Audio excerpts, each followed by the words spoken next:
and more honestly than before, and with a little bit more control than I've ever had over the aesthetic and over how the aesthetic was being shaped, all that shit. It's not just an album, it's an emotional map of relationship unraveling, reorganizing, eventually calling it quits. PXL is like a structured memory that collapses on itself. It's tense at first, then quiet, and then heartbreaking. Finally on the edge of closure. Pacing is absolutely intentional, almost cinematic, and every track functions as a chapter of a story. Every track is its own movie, in a sense. That level of detail and that level of cinema for this kind of project, I think is innovative. And I've been told it's innovative, so I really appreciate Dan for noting that in the introduction. So, did he do most of the tracks? I think he did all of the tracks, at least on the standard version. He did all the tracks on the standard version, and I think that's great. He did shout out the PXL Plus version, but Planet is the first track on the album. I made an album that's actually coming out, that actually just came out today. So y'all go to his pages on social media, XEOUL, support his latest record.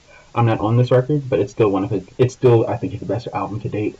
And I will be on his next album, so don't worry about it. Not that I thought you were worried, but you know what I mean.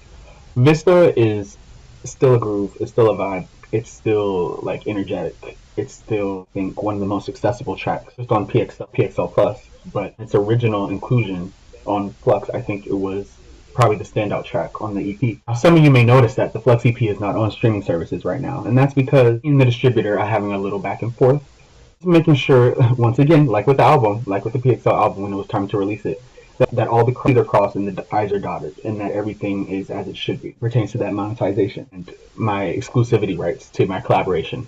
So a bunch of behind the scenes turbulence with that, but the Flux EP in its standalone version is coming back to streaming very soon, so don't worry about that. He acknowledges here, then, that York is a memory soaked track. It shifts the album to a different emotional register. It says it feels like a recollection of 2009, and it was, because in 2009 I went to New York City for the first time. Shout out to my parents. I think I said this literal phrase, but shout out to my parents for making it happen.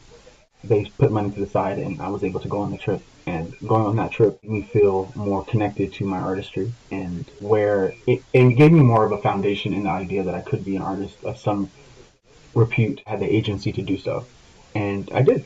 I was successful in that intuition. So he says the down tempo pads on York, stretch out like long exposures, and there's a wistfulness in the arrangements that suggests that I'm stepping back into a safer time, into a safer memory, really.